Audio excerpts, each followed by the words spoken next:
Padre, en el nombre de Jesús te damos honra y gloria y gracias por el privilegio que nos das de llevar a cabo tu palabra en obediencia, en gratitud.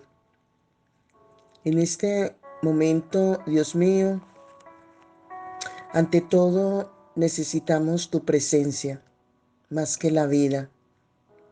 Presencia que nos fortalece, presencia que nos da ánimo, presencia que nos consuela, presencia que necesitamos más que el palpitar de nuestro corazón. A ti sea el honor y la gloria por la oportunidad que nos das de edificarnos con tu palabra. En el nombre de Cristo Jesús. Amén. ¿Quiere usted pagar el precio? Es allí precisamente donde la iglesia se encuentra en este momento crucial de los últimos tiempos. Hemos alcanzado el punto en este mover de Dios en el cual procuramos transportar la gloria otra vez al lugar que ella pertenece o donde debe estar. Nos hemos metido por el trayecto escarpado del camino donde ocurren los tropezones de Dios. Es tiempo de preguntarnos, ¿somos de verdad los indicados? ¿Queremos en realidad lograrlo? ¿Estamos dispuestos a pagar el precio y a obedecer la voz de Dios cueste lo que cueste? ¿Queremos aprender de nuevo cómo tratar y manejar las cosas santas de Dios? Es de advertir que la gloria de Dios, su manifiesta presencia, puede literalmente partir a la gente en las iglesias locales tal como partió el cuerpo de Usa.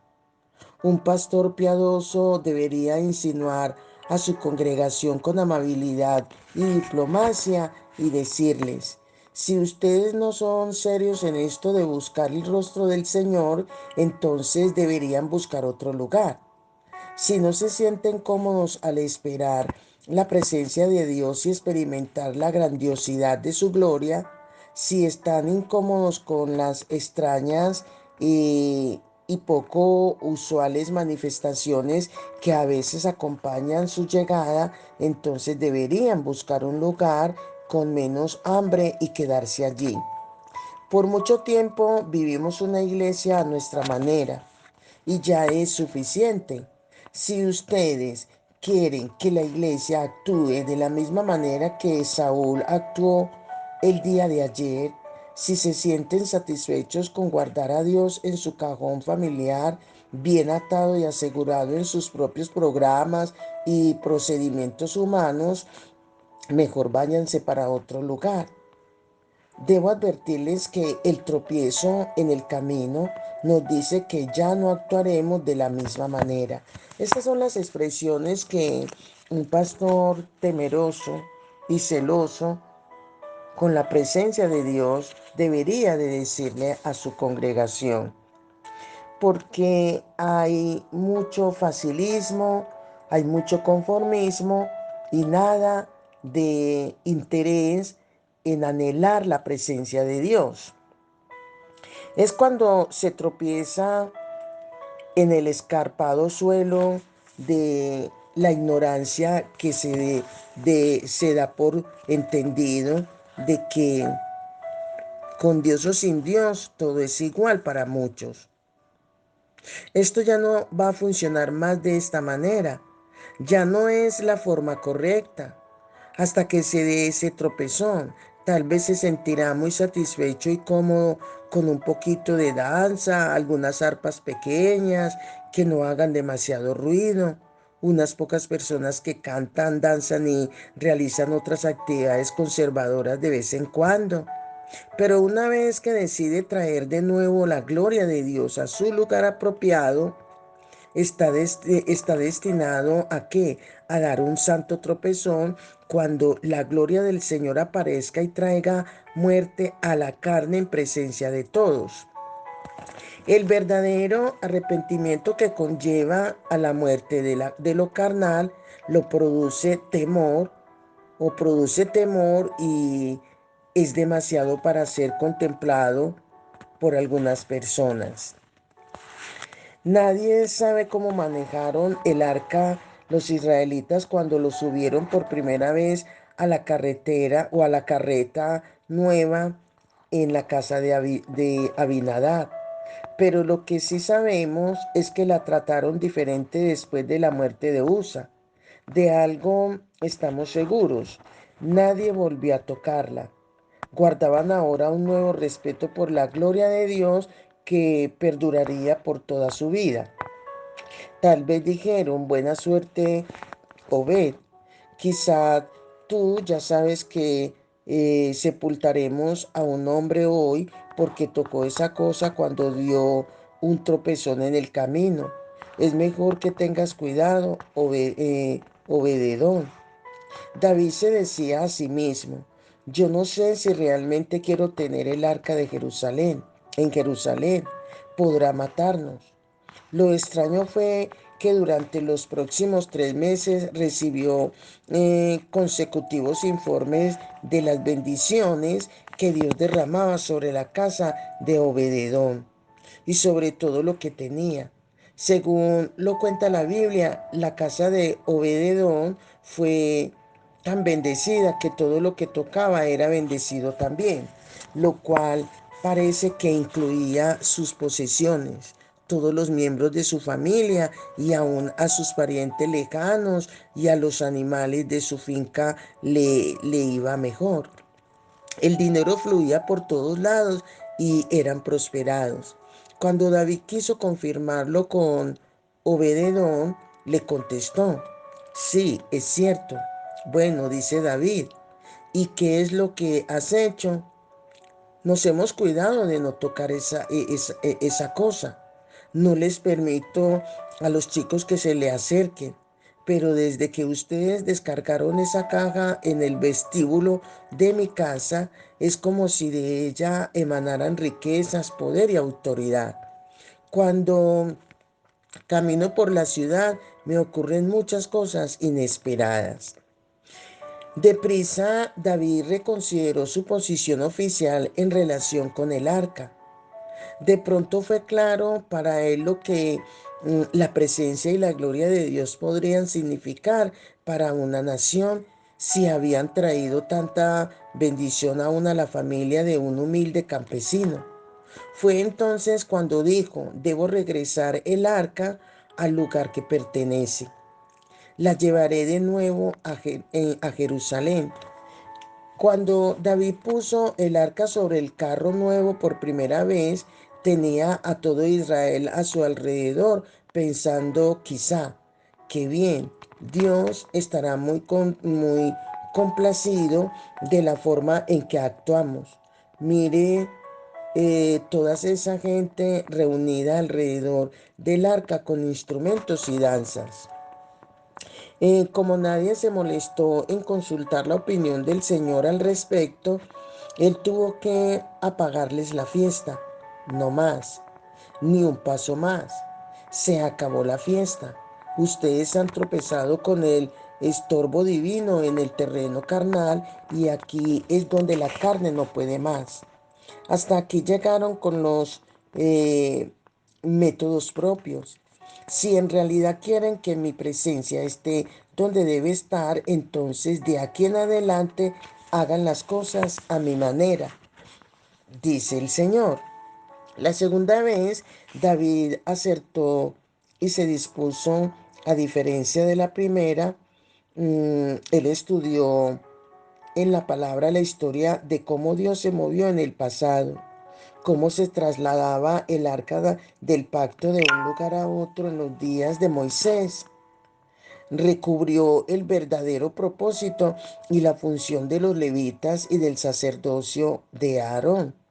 Notó por primera vez que los misteriosos anillos del arca eran para asegurarla y transportarla con algunas piezas de madera. Ah, así que para eso son esos anillos. Es sorprendente que Dios se salga de sus casillas solo por 2 palitos, según la inquietud de David. No se debe dar por supuesta la presencia de Dios, solo una suposición. Una inmensa cantidad de líderes cristianos hambrientos de Dios leen todo lo posible en busca del tema sobre cómo Dios se ha movido o se ha manifestado en el pasado. ¿Por qué razón? Porque estamos en el sitio del tropezón santo, en el terreno escarpado. De alguna manera vivimos la sensación de que si en realidad anhelamos la santidad de Dios y que la plenitud de su gloria habite en medio nuestro, necesitamos descubrir cómo manejar en forma apropiada lo santo, cómo acercarnos a la gloria de Dios. Sabemos que aquí es donde toda actitud y todo plan carnal tiene que acabar. Pero, ¿cuál es la manera de hacerlo según el deseo de Dios? Nuestra hambre de Dios es demasiado profunda para satisfacerla con una sola comida. Buscamos mucho más que su visitación. Queremos que su visitación se convierta en habitación. Queremos su rabot en, y no queremos su rabo y no su icabod. Queremos su presencia permanente aquí con nosotros, ¿verdad? Estamos en la misma situación del rey David. Nuestro peligro más grande en este momento es que los asuntos sagrados se nos conviertan en comunes. El arca del pacto habitó en casa de Abinadab por un largo tiempo, pero la presencia del Señor estuvo allí solo de una manera limitada. Algunos escritores piensan que Usa se movió desde niño alrededor del arca y creció junto a ella. Tal vez jugó sobre ella, se sentó sobre ella o se balanceaba apoyándose en ella sin pensarlo siquiera. Si esto es cierto, es porque Dios estaba allí en forma muy limitada. Sin embargo, cuando usted comienza a mover la gloria de Dios y a llevarla de nuevo al lugar que pertenece y en donde debe estar, el sentir o la manifiesta presencia del Señor comenzará a ser restaurada con cada paso que se da de acuerdo a su orden divino. Serían causados los tropezones por el peso adicional de la gloria, por la cabot que estaba siendo restaurada en el arca. Usted ya no estará en capacidad de salirse con la suya en las cosas que solían dar por supuestas. Si no somos cuidadosos, llegaremos a permitir que lo sagrado se torne tan común que pensemos y actuemos en relación con ello como lo hizo Usa con el arca. Puedo tocarla, se da cuenta. Yo crecí junto a ella, pudo haber dicho o supuesto Usa. Es inofensiva. Llegará el momento en que hayamos tocado la gloria de Dios en demasía. Jamás dé por supuesta la santa presencia de Dios y nunca suponga que si nadie llora o se sacude con manifestaciones o movimientos extraños, con profecías, es porque Dios no obra. Tenga cuidado cuando ahoga un bostezo de aburrimiento o de satisfacción personal. Muchos de los grandes santos en las denominaciones e iglesias históricas supieron que Dios no siempre se manifiesta a través de lo visible para el ojo carnal. Ellos nos advertirían con solemnidad: no entre aquí en busca de sensacionalismo. Venga y busque a Dios y de seguro lo encontrará. Necesitamos vivir con una nueva conciencia de su constante presencia. Yo quiero ser muy cuidadosa para que ella no se convierta en algo tan común para mí y comience a pensar que puedo alcanzarla casualmente o tocar mm, o tocar su santidad con mi carne en cualquier momento. Yo deseo alcanzar al Señor a nivel personal, a cualquier costo, y no permitiré que las cosas sagradas se me vuelvan comunes.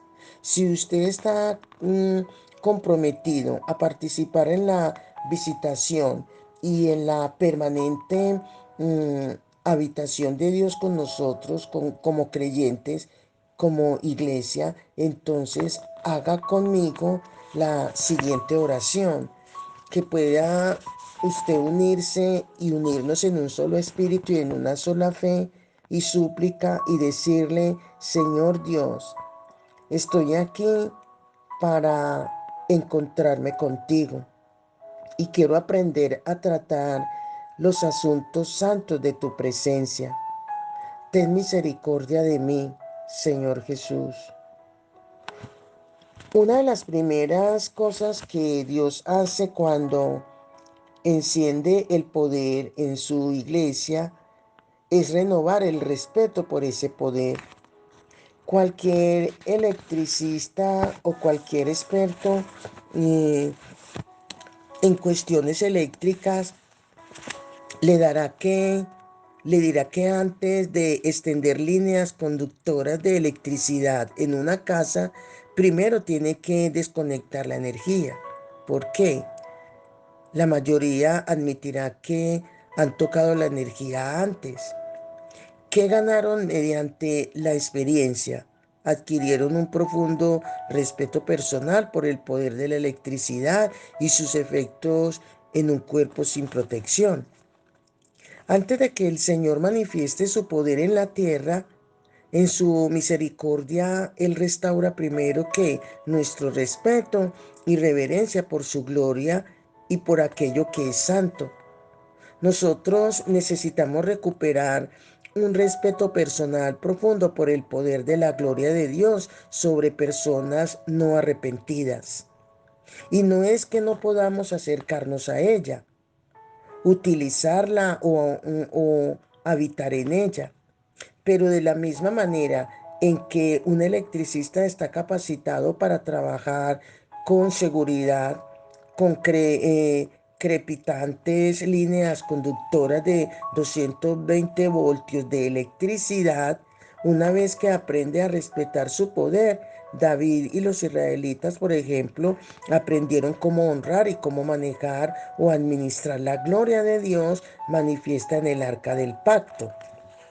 De hecho, ellos aún tomaron el arca y la llevaron después a algunas de sus batallas. El Señor nos llama a usted y a mí para que llevemos con nosotros su presencia a la batalla cada día, como arcas vivientes o tabernáculos del Dios Altísimo. Dios quiere que habitemos en Él en íntima comunión, pero primero la carne debe morir.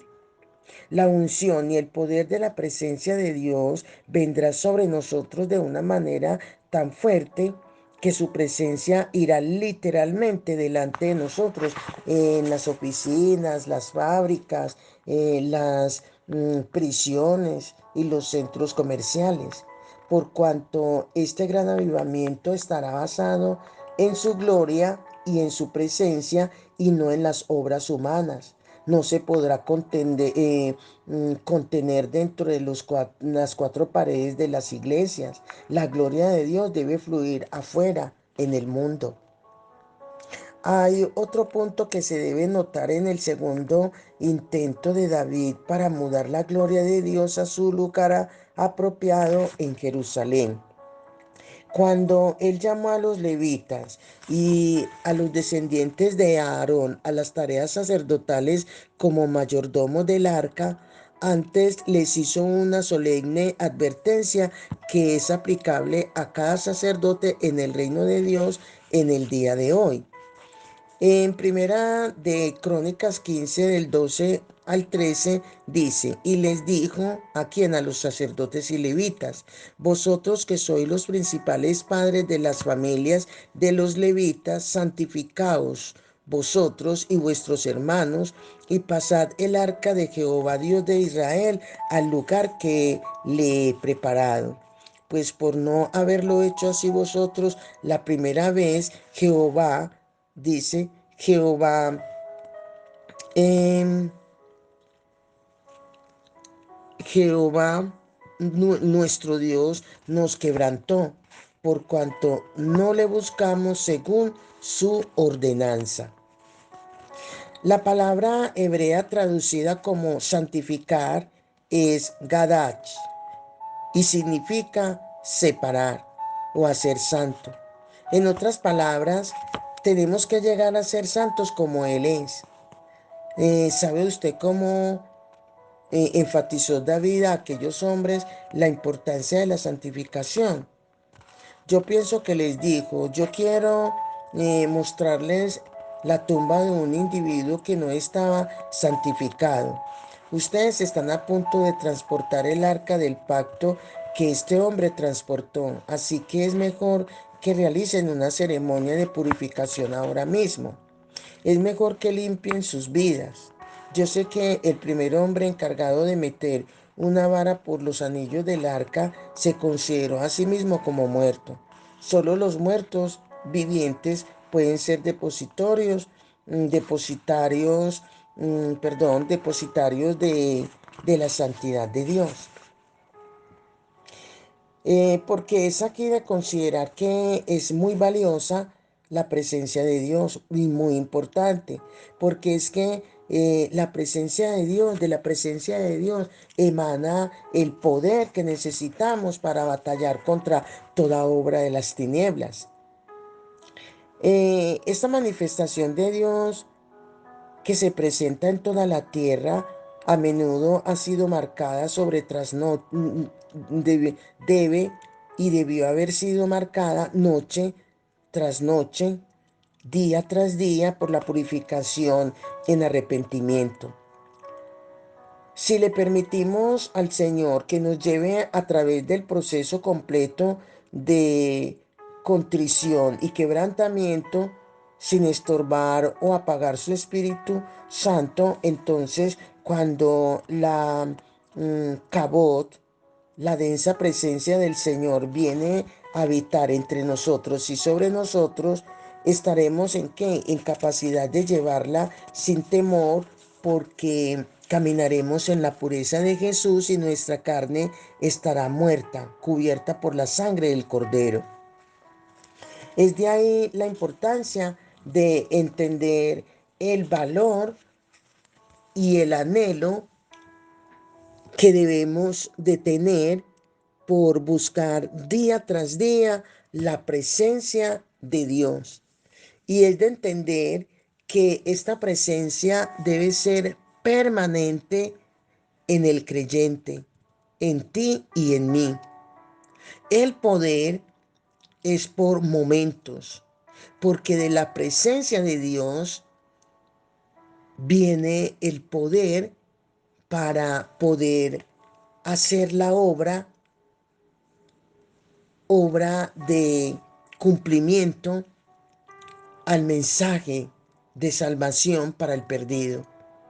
Obra y tarea que se nos ha delegado con el poder que emana de la presencia de Dios en nuestro estilo de vida. Amén.